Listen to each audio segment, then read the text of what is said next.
नमस्कार 24 तत्काल न्यूज में आपका स्वागत है।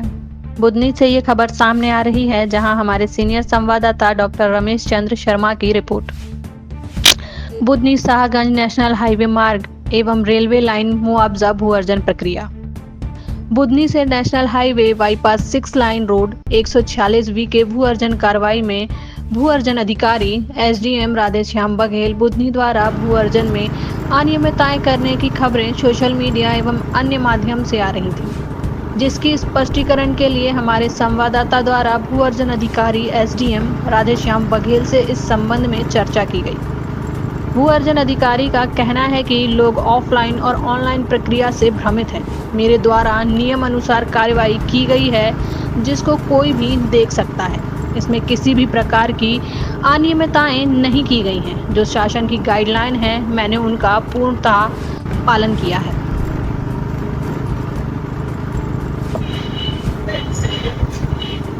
मैं डॉक्टर रमेश चंद्र शर्मा तत्काल न्यूज के लिए अनुवादी अधिकारी कार्यालय तहसील करगुल में यहाँ पर जो विगत कई महीनों से इस प्रकार की भ्रामक जानकारियां निकल रही थी, अनुवादी अधिकारी द्वारा रोड एवं रेलवे लाइन के मुआवजा वितरण में अनियमितताएं की हैं। मैं अनुवादी अधिकारी से जब इस दिशा में जानकारी ली गई तो उसमें ऑनलाइन और ऑफलाइन को लेकर के ये स्थिति जो सामने आई जनता के वह नजर आ रही है। अब हम सुनते हैं अनुवादी अधिकारी तरह की बातें उठ रही है। रेलवे का भू अर्जन और नेशनल हाईवे का भू अर्जन के बारे में आप थोड़ा स्पष्टीकरण दें। मैं सबसे पहले तो आपको ये बताना चाहता हूँ कि आपके द्वारा ही सबसे पहले भू अर्जन के संबंध में मेरे से जानकारी ली जा रही है। यहाँ 2 प्रकार के भू अर्जन की कार्रवाई चल रही है। रेलवे अधिनियम 1989 के तहत बुधनी इंदौर रेलवे लाइन में बुधनी अनुभाग के अंतर्गत आने वाले 27 ग्रामों की भूमि का अर्जन की कार्रवाई चल रही है, जिसमें 20A की कार्रवाई हुई है और आगे की कार्रवाई अभी प्रक्रिया अनुसार जारी है। दूसरी कार्रवाई चल रही है NH 146B, इसमें शाहगंज से बख्तरा और कोलीपुरा से बख्तरा तक का अर्जन होना है, जिसमें भी 27 ग्रामों के अर्जन के प्रस्ताव प्राप्त हुए हैं। और जो राष्ट्रीय राजमार्ग प्राधिकरण द्वारा प्रस्ताव दिए गए थे, उनमें नियम अनुसार पूरी राष्ट्रीय राजमार्ग अधिनियम के तहत कार्रवाई की जा रही है। सर, हमको ये सुनने में आया है कि प्रकरण दर्ज होने के पहले ही निराकरण हो गया, ये क्या है पूरा? नहीं, मैं इस संबंध में आपको स्पष्ट करना चाहता हूँ कि राष्ट्रीय राजमार्ग अधिनियम के तहत सक्षम अधिकारी SDM होता है, और जो हमारा RCMS का पोर्टल है उसमें भू अर्जन के प्रकरण चूंकि कलेक्टर महोदय के अधिकार क्षेत्र में आते हैं, इसलिए उसमें पोर्टल में कोई व्यवस्था नहीं होने से ऑनलाइन प्रकरण दर्ज नहीं किए गए, वो नहीं हो पा रहे थे। परंतु इस संबंध में मेरे द्वारा RCMS के तकनीकी सलाहकार भोपाल संभाग के द्वारा पत्राचार किया गया और उनके द्वारा बताया गया कि NH अभ्यासी का NH नाम से प्रकरण दर्ज होगा और आपके ID में दर्ज हो सकता है। इसलिए प्रकरण तो दर्ज समय पे किए गए हैं। जो दायरा पंजी होती है किसी भी न्यायालय में, उस दायरा पंजी में प्रकरण समय से जब दर्ज किए गए उसी क्रमांक से RCMS पोर्टल में दर्ज किए गए हैं, परंतु कुछ दिन बाद दर्ज किए गए हैं, क्योंकि RCMS में उस समय ऐसी व्यवस्था नहीं थी जिससे कि प्रकरण दर्ज किए जा सके।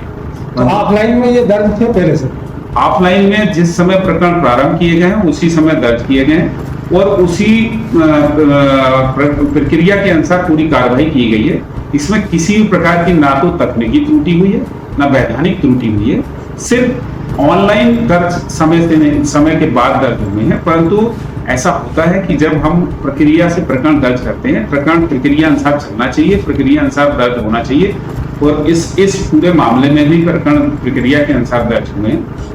उनके द्वारा जो बताया जा रहा है वो ये है कि RCMS को हम ऑनलाइन देखते हैं तो ऑनलाइन प्रकरण लगभग एक महीने या 15 दिन बाद दर्ज हुए हैं, क्योंकि वो ऑनलाइन पोर्टल में व्यवस्था ही नहीं थी। जब व्यवस्था के संबंध में पत्राचार किया गया, पत्राचार के बाद जब उसमें निराकरण बताया गया कि आप यासी में NH लिख के ही दर्ज कर सकते हैं आप, या रेलवे लिख के ही दर्ज कर सकते हैं, तो उस अनुसार फिर दर्ज किया।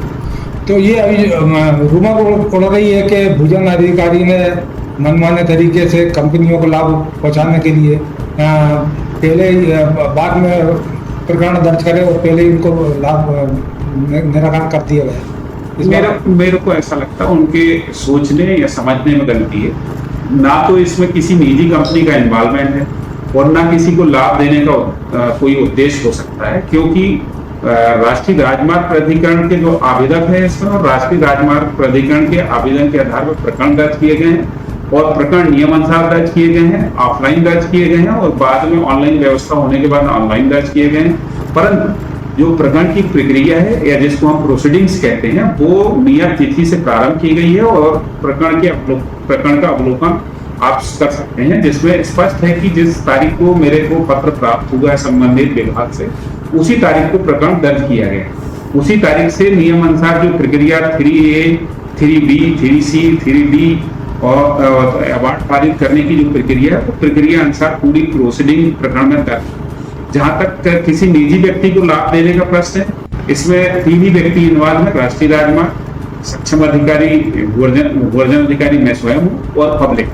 ना तो पब्लिक को इसमें कोई लाभ दिलाया गया है, ना राष्ट्रीय राजमार्ग को कोई लाभ दिया गया है, सिर्फ नियमानुसार प्रक्रिया का पालन करते हुए मुआवजा निर्धारित किया गया है। और यदि किसी व्यक्ति को जो हितग्राही इससे प्रभावित हो रहा है उससे ऐसा लगता है कि उसके साथ मुआवजा निर्धारण में नाइंसाफी हुई है, तो वो आर्बिट्रेटर, जिसके कलेक्टर महोदय आर्बिट्रेटर है, उनके समक्ष 45 दिन के अंदर अपना आवेदन पेश कर सकता है।